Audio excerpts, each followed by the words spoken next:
Manicer kulit. Ayan. Nakawalan na natin guys at binuviewing na natin ang mga ibon natin at ang mga anak ng Edwin Muli.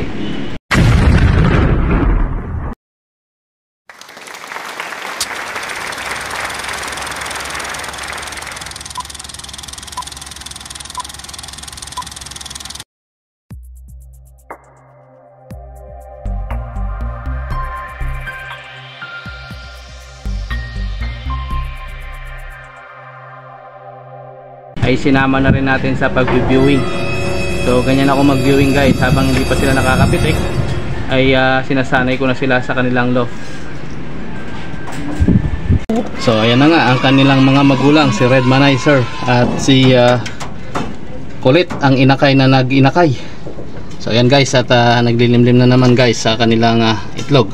So last class ko muna ito guys, itong taon na to ang mga ibon na to, upang sa ganun ay may handa naman natin ang kanilang katawan sa susunod na year 2025 nang hindi naman sila madurog sa pagdilimlim at paggawa ng mga supling. At ang ating nga palang si Old Line Red ay good to hear at and good to announce the news na ang kanyang mga anak guys ay possible all red na kagaya niya. So yan guys, ang gaganda ng kanyang mga inilabas na supling at nawa ay maganda ang i-perform nito sa karera.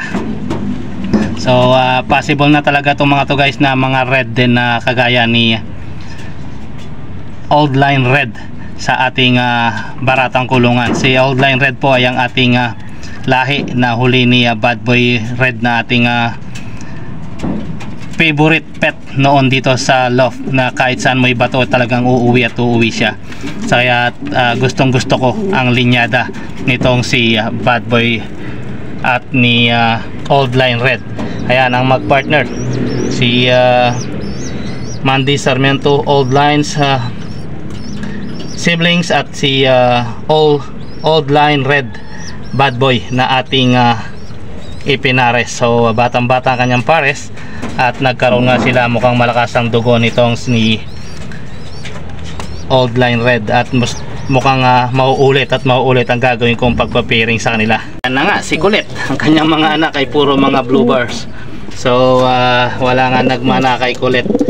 So mukhang pumaporma na namang magitlog ang kanyang partner. So wait natin guys ang kanyang pag-iitlog at nakita ko na naman silang nagme-mating.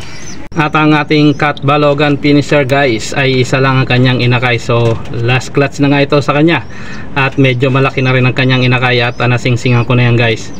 At gagawin ko na lang siguro yung stock bird guys para sa susunod na taon at nang madagdagan naman ang lahi natin na direct ni Cat Balogan finisher. Ayan, although isang linyada lang naman ang tumatakbo dito sa loft na ito, pero iba pa rin ang direct na anak ng ating mga dumulong linyada. At ang ating North and South combine guys ay good news, meron na ring sumisilip sa kanilang mga inakay at bagong pisa lang yan ngayon guys at mukhang magaling at dalawa ang kanyang napisa nitong pagkakataon na ito. So ito guys ay direct na anak ni Pagudpud finisher at ni Cat Balogan finisher, kaya sisiguraduhin ko na talagang solido ang mga linyadang ito. So ayan guys, at dalawa ang kanilang inakay. Ayan, so napakagandang tingnan kapag bagong pisa ang mga inakay. Ngayon lang yan guys napisa, December 29, 2024, 2 days before the New Year, ika nga. So napakaganda ng kanilang numero, linyadang malupit sa mga pangduluhang karera. At syempre ang ating Black Diamond na si Putol ay naglilimlim ang kanyang partner. So sana sa pagkakataong ito ay mabuo na at nakuha na naman nilang mga itlog. So balitaan ko kayo dyan guys kapag nagpisa na ang ating si Black Diamond pair dyan kay Edwin Muli cross sa Mandy Sarmiento na ating finisher ng Cat Balogan at ng South Redmanizer natin guys. At sa ating tatlong itlog guys, ayan, may sumilip ng isa. So abangan natin guys yung dalawa kung mapipisa pa ng ating pairings na ito. Mukhang clear na naman yung inilabas niya, mukhang white na naman yan guys sa kanyang linyada. Although hindi man ako nagpaparami ng linyadang puti, pero yan ang inilalabas ng ating Edwin Muli lines. At syempre ang ating si Pagudpod finisher na si Putol, at ang kanyang partners na si Matnog Slasher. Ayan, ang lalaki na guys ng kanilang mga anak, at siguradong healthy guys. Siguradong ito ay ang isa sa mga special din nating ibon na talaga namang nagbigay din sa atin ng karangalan. Yan si Pagudpod Putol. Ang ganda na ng pangalan mo ngayon, Pagudpod Putol. So special nga ang loop na ito para sa kanilang dalawa guys. So, napakalaki. Flyers loop ko to guys na pinagamit sa kanila lamang, exclusive yan sa kanilang dalawa guys. Dahil naawa nga ako kay Pagudpod Putol, dahil lagi siyang kinakastigo ng ibang mga barakong ibon. So although hindi pa tayo nag direct talaga na kumakarera nitong mga pagkakataong ito, ay binigyan ko muna silang pagkakataon na mag solo sa kulungan na ito. So yan na nga guys, at ang lalaki na ng kanilang mga supling. At for sure 100% na tutuloy na ang mga ibon na ito, at nawa ay kapag inilaban sa karera ay mag-perform din ng maganda. Siya nga pala guys, ito ay ang mga i-train natin sa Parting North na maaari nating ilaban ng Old Bird sa susunod na North Derby race. So malalaki na rin naman ang ating pinakupkup kay Edwin Muli, kasama ng kanilang nag-iisang anak. Ayan, at napakatapang ng Tacloban siblings natin guys.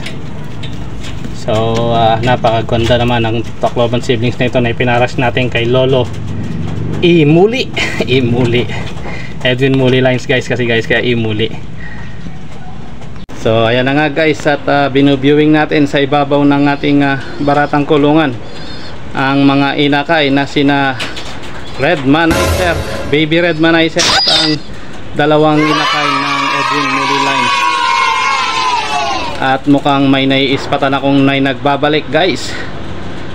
At ayun na nga, positive. Ang isang puti na ito guys ay ang bihag natin noong nakaraan na pinakawalan ko, at muring nandito na naman sa ating loop. Mukhang batcher na yata dito. So yan guys, nawa ay wag silang pumitik, nang sa ganun ay masanay sila dito sa ating baratang kulungan. So yun lamang guys ang ating update sa ngayon. Ito ang inyong lingkod, The Finest World. Always choose to be happy and be courteous to others, and let the Lord God Almighty be the center of our lives. Bye for now, and God bless. Ayan, ganyan lang ako magpaamo ng mga inakay guys, at pinababayaan ko lang silang mag-viewing. Open viewing yan guys, kasi nga wala tayong 360 viewing area sa ating mga ibon. Pero legit yan guys, at kung may mawawala man dyan ay talagang hindi para sa atin yan. Ayan guys, at shoutout sa ating mga kalapatid out there na walang sawang tumatangkilik sa ating mga video. 2 days na lang, goodbye na sa 2024, and let's welcome the 2025 with a grateful heart at positivity of mind through Christ our Lord God Jesus. Shoutout po sa inyo lahat, and Happy New Year. God bless sa ating lahat this 2025.